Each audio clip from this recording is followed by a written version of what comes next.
We're going to talk about some violent crime data, but before we start with that, Chief Zanella is going to give an update on a arrest on a non-fatal shooting and the fact that we have a couple other warrants for shots fired incidents. Assistant Chief. Thank you, Chief Jacobson. Good afternoon, everybody. On Saturday, July 26, 2025, approximately 2:30 a.m., uniformed New Haven officers on foot patrol in the downtown district heard gunfire in the area of Crown and Temple Street. They responded immediately and located a gunshot victim later identified as Curvins St. John, date of birth of 5/15/02 of Stratford, Connecticut, suffering from an apparent gunshot wound. Officers called for emergency medical care for Mr. St. John, who was transported to Yale New Haven Hospital for treatment, where he was initially listed in critical condition. Crime scene was secured, and detectives from our Bureau of Identification and Major Crimes Unit, including Sergeant Mastriani and Detective Kuntz, responded to begin investigating the shooting. Video footage from the area was reviewed, which showed the suspect shooter in a physical confrontation with an unknown person before firing a handgun at him during the conflict. The shots fired ultimately struck Mr. St. John, who was not involved in the fight. Thankfully, on August 5th, 2025, suspect Mark Record, date of birth 11/4/03 of Ansonia, was taken into custody on an arrest warrant completed by lead detective Kuntz for the following charges: assault first degree, criminal attempt assault first degree, carrying a pistol without a permit, unlawful discharge of a firearm, and reckless endangerment first degree. During the investigation, Detective Kuntz was able to recover the firearm used in the incident from Record's home, which was later confirmed to be the same firearm used in the shooting. Mr. Record does not possess a valid pistol permit. Record has since been released from custody on a $500,000 bond, and Mr. St. John's status has since improved to stable condition. Detectives and patrol officers continue to work hard. We do have 3 other arrest warrants pending for 3 separate shootings. Those suspects have not yet been taken into custody yet, so I will not be briefing the details at that time. But just want to thank the community for coming forward and helping us, and the hard work of Sergeant Mastriani and Lead Detective Kuntz. Chief, thank you. So we're going to recap some violent crime numbers from up to this time of this year, and I'm going to reference the chart over here. As you can see, we have the same amount of homicides as last year at 8. We have 22 non-fatal shootings at this point, where last year at this point we had 52. And we have 65 confirmed shots fired as compared to 99 last year. We're seeing a decrease in our violent crime. The mayor and I always talk about it. Although we're happy for the hard work, but there's still more work to be done. I know that we had pulled some data from different eras, and we know over the last 10 years, and although there is a national decrease in violent crime, I don't think it's to this effect, as low as we're seeing, as high as we're seeing here. And we attribute this to a lot of the work that we do together. So we have morning intel meetings here, and we work with our federal partners and all our different NHPD, East Haven PD's there every day, Hamden's there every day, West Haven's there every day. So we have a enforcement arm that it works together as a group. It doesn't matter where the crimes occur, we all work together. We also have working with our partners throughout the city, like the Office of Violence Prevention, YARD, our youth division, has done a lot of work towards helping us get youth crime down, Project Longevity, CTVIP, and this is a holistic approach to crime, like the mayor's going to point out more, but the multi-pronged approach. Christian, can you put up I'm going to put up the latest CompStat report, and you'll see that our violent crime category overall is down 46%. There's a huge decrease in robberies, especially robbery with a firearm at 53.8%, and overall violent crime at 46.1%. But I would also note even the property crimes are down, especially motor vehicle theft is down 30%, burglary is down 46%, larceny from vehicle is down 28%. Now, I will say last year's numbers were extremely high, the year before's numbers were extremely high, but we've done a lot of work around task forces for stolen cars, working together with our partners. Just this weekend, We had the Puerto Rican Festival. There was information there was going to be a large dirt bike ATV ride. The mayor made some calls. I made some calls. We got all our local partners together, and we were able to seize dirt bikes and ATVs and make arrests. So we're taking an approach to all this crime, working with our local partners, working with our state partners and our federal partners, and really making a lot of decreases in this crime. I'm going to pause there and turn it over to Mike. Great, thanks, Chief. Good afternoon, everyone. First of all, I apologize for my black eye. I had a run-in with a piece of furniture, but I'll be okay. Thanks for asking. We, as you all know, regularly report out on the progress that the police department is making, and it's been a while since we have done kind of a summary of the work that we're doing. Typically, we'll do something mid-year, and then we'll do something at the end of the year looking back on the work that we've done. And as the chief highlighted, we're seeing a lot of good work being done and a very significant decrease in the crime that we're seeing in the city. And the chief went through a summary.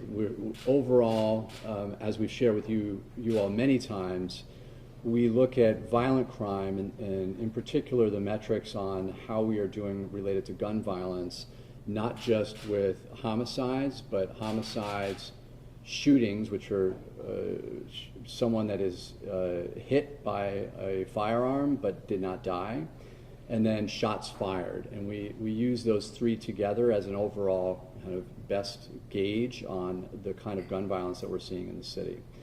And if you look at this, the graph that we have here, you can see that over the last 10 years, those three numbers added up. The dark blue is homicides, the kind of medium blue is shootings, and then the light blue is shots fired.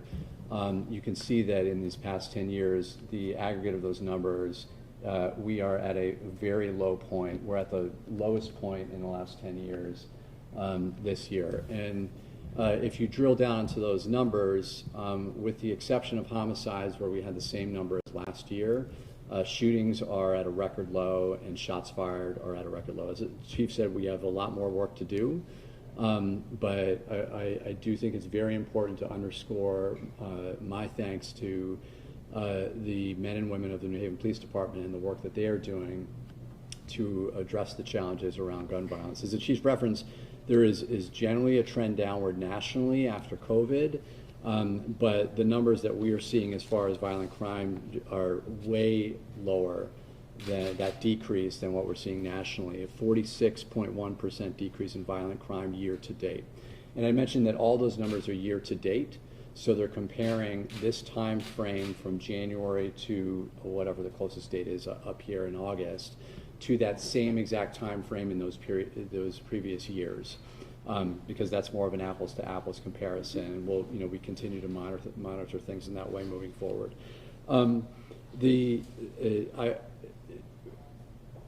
Crime is down overall in almost every metric in the city when compared to last year. It's down 28% compared to last year. Violent crime, as I mentioned, is down 46%. Property crime is down 26%, and other crime categories are down 25%. And the chief referenced a number of reasons that this is the case. It's clearly a lot of hard work by folks on the street, and in addition to the work of the police department, I think we can attribute it to additional technology that we've seen. We have hundreds of new cameras that are installed throughout the city that have been hugely helpful to us identifying people that are involved in violent crime and bringing them to justice. Our goal is that we will install 500 cameras across the city, and we are well on our way to that goal. It is things like the Real-Time Crime Center that helps us, when there is an incident, quickly pull up that footage and respond and get information so that we can identify people and hold them accountable. It's additional technology like things like the Star Chase and the stop strips, the stop sticks that help us decommission a vehicle that's trying to escape from a scene. It's also the work of a lot of our partners, Project Longevity, Project Safe Neighborhoods, violence interruption workers. It's the work of Elm City Compass that helps free up the officers to focus on the work that they are trained to do, while Elm City Compass helps provide people that are struggling, say, with homelessness or with substance use, focus on supporting those individuals. In 2025, we had 96 total incidents year to date as far as violent gun-related issues. And in 2024, we had at this time 159.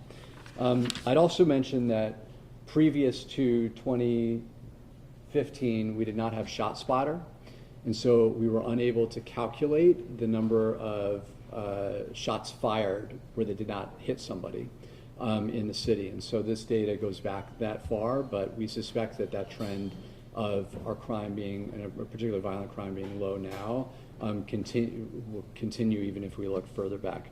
I'd also highlight the focus around quality of life and property crime and the work that we are doing there. We're seeing those numbers go down, and it is a testament to a lot of different things that we are doing to confront issues around ATV and dirt bike riding. I mean, just this past week, the police department was able to seize 7 ATVs and dirt bikes, and they continue to do that work. It's a lot because of our partnerships with other towns. We have multiple task force.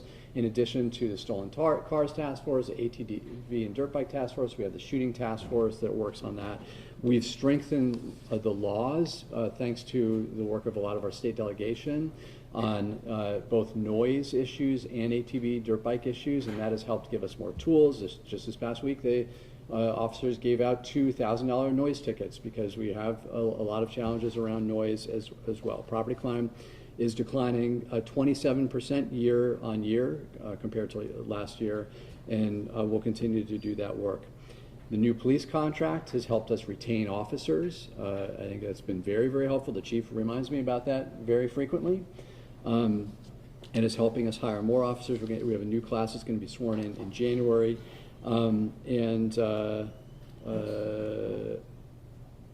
just a couple other things. Red light and speed safety cameras are in the pipeline, as well as school bus safety cameras. So there's a lot more work to do, and any life lost is unacceptable. I think that we are all committed to doing this work, but I also think it's important to take a moment to express our thanks and support for the New Haven Police Department and our partners for the progress that we've made. Thank you. Before I open up for questions, I just do want to add 2 things, a couple things. The mayor mentioned it, the police contract. I thank the mayor and the union for putting that together. Although we're not seeing a huge number of officers different from last year, we are seeing officers stick around, and that's extremely important because those are officers with instilled knowledge. We have 13 in the academy now, and we're prepping for 20 to 25 in the academy in January, and we're getting a lot more applicants. The numbers of applicants has tripled since the police contract has been signed. The other thing is the technology. The mayor was able to acquire money for us to put these cameras up.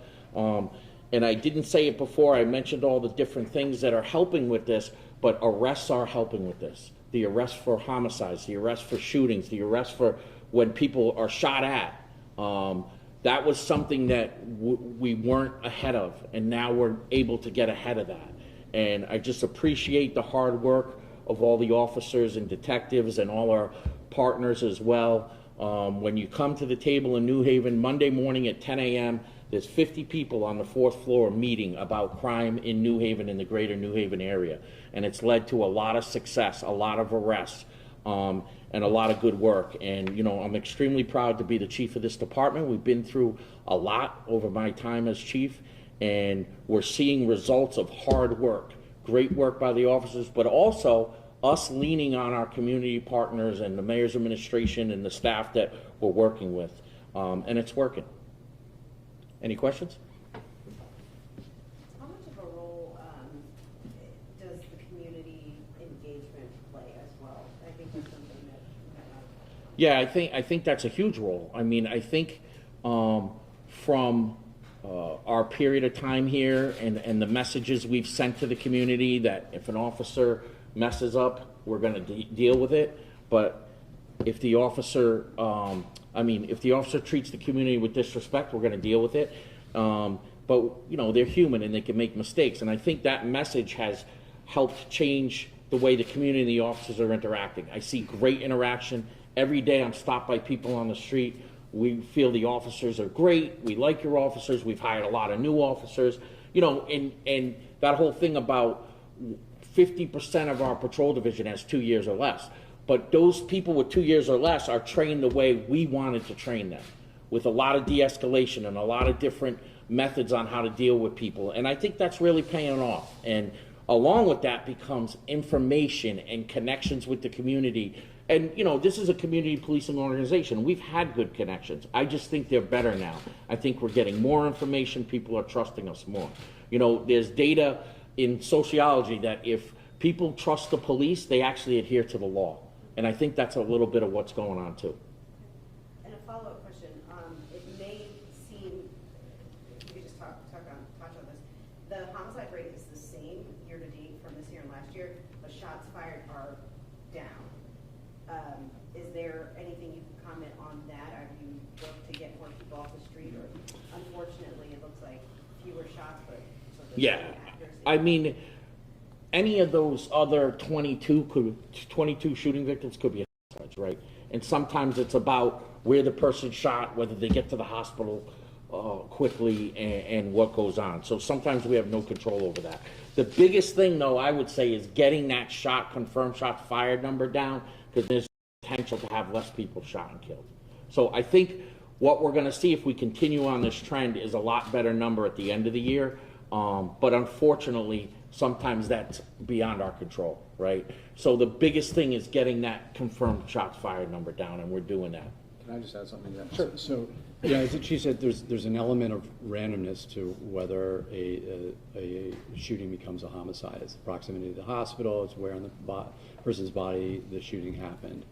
And so that's why we look at these three numbers together as an overall metric of how things are going. One other element here is that we've actually expanded the range of ShotSpotters, so we've added more coverage in the city for ShotSpotter. We did that a couple years ago. Yeah. And so we're seeing a lot more area covered. We're picking up on more potential shots fired than we were prior. And even so, in looking at the shots fired numbers, 2018 had fewer shots fired than 2025, but that was the only year. And so when you think about it, we're covering a lot more area. So the fact that there are still, compared to almost every year in the past, fewer shots fired is an indication that it's a lot lower than it was. Does that make sense? Chief, could you stay with that number for a minute more about the confirmed shots fired? So it looks like there are 34 fewer shots fired this year to last year, and then over 100 the year before. Can you speak to, just unpack that number for why, what is the work the police department does specifically to try to get the number of, that number of shots fired down? And then tell me more about why you think that is. Is there, are there fewer guns on the street, or is that? Yeah, that's a great question. I mean, I think it does revolve around what our priorities are. We became a priority with the shooting task force to go after shots fired situations. So we focus more attention on shots fired situations than we used to before, and that leads to seizing more guns. I would think from 2022 till now, we've seized the most guns we've seen seized from our department. I mean, I don't know past 2015, but at least up to 2015 in those 3 years. So there's definitely less guns on the street. But when you're seizing 300 guns and making arrests based on those a year, you're going to have a good result. And I think that's what we're seeing. But there's also a difference. You could seize a gun that the person has on for the protection and they've never fired it, or you seize the gun that was used in the shooting. So like Chief Sinelli said, Detective Kuntz not only got the person, he got the gun that was used in the shooting. And we're seeing a lot more of that, A, because our technology is better, but B, because our detectives are doing a better job, and I would say C, because the community is helping us. So that's why I believe these numbers are going down, too, when it comes to shots fired. You talked a little about the community partnerships as well as the the technology investments that you've been using to kind of get these numbers down. And I'm curious if there's anything else this year that the department has done in sort of shifting its approach in order to, in your mind, bring these numbers down. No, I think we've always had that approach. Our number one priority is keeping people in the city safe. We've always had the collaborative approach. It's just we're at a point now where those years of getting guns, making arrests, working collaboratively, giving people opportunities to get jobs and get off the street are paying off. Because it's really a long-term project, right? That's why we call part of it Project Longevity, right? We need to keep with this and keep going strong, and I think these are the end results of years of work. The mayor mentioned 7 ATVs and dirt bikes that were seized by the police department last week. Is that related to the Puerto Rican festival? And I think you also mentioned there were a few arrests. Tell us more. Yeah, so it wasn't. So we had heard there might be a ride going to the Puerto Rican festival. So we got with our collaborated with our partners from North Haven, Woodbridge, CSP, and we got a bunch of partners together just in case. But what happened was they didn't necessarily go to the Puerto Rican festival, but we were able to catch people out along the city riding the bikes and whatnot. So. And how many arrests? I think it was 4 arrests, because some of them bailed off the bike and got away, but we got the bike. Chief, I have not mentioned today, but do you have an update on anything with the Fort Hale assault? Nothing directly. I will say that we're still reviewing footage. We still need tips. We've gotten some tips from the community, but whether it's you think it's small or big, please call us. Any kind of information, any information related to the description we already put out. We have pulled footage throughout the whole area. I want to thank the SVU detectives because they're working extremely hard. And not only did we have this incident, I'm not going to brief this incident too much in depth, but we had the rape of a 13-year-old just this morning. And we made an arrest on that because it was somebody that was familiar to the family. So not only are they dealing with this, they're dealing with calls that come in too. So we will be putting together a sketch that we will be releasing tomorrow. I think that between all the different things that they're doing, you know, we haven't had and all the there is physical evidence that was sent to the lab, so we're waiting on that. So I think that, you know, we're making every effort possible, and then tomorrow will be the day that we kind of turn to the community with a sketch. You said a 13-year-old was raped today, and you arrested someone? Yes. So we'll release some of those details later, but to protect the victim, we're not going to get too much into it. It was in the Hill area this morning. And I have one question about the case that Assistant Chief Zanelli spoke about at the top of the press conference about the shooting-related arrest. Sure. So this was Crown and Temple. Crown and Temple. It seems like there have been a bunch of shootings recently in that area. Are you affiliated with some of the clubs? Was this related to one of the clubs on that street? Was it like a fight at a club? It was around the time that bar typically lets out, but luckily we had a lot of police officers. We've upped patrols in that area. So officers were right there to secure the scene immediately when it happened. We do know the victim was not involved in any fighting behavior. Are there any particular venues that have proven to be the biggest problems for you all in terms of violence going out on the street? I think it's just a combination of young people and alcohol and arguments being had after hours. No particular contributor. Thank you.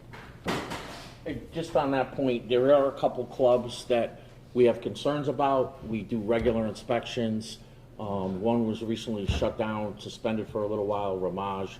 So, you know, my message to the club owners is they need to be responsible too. That it? Thank you.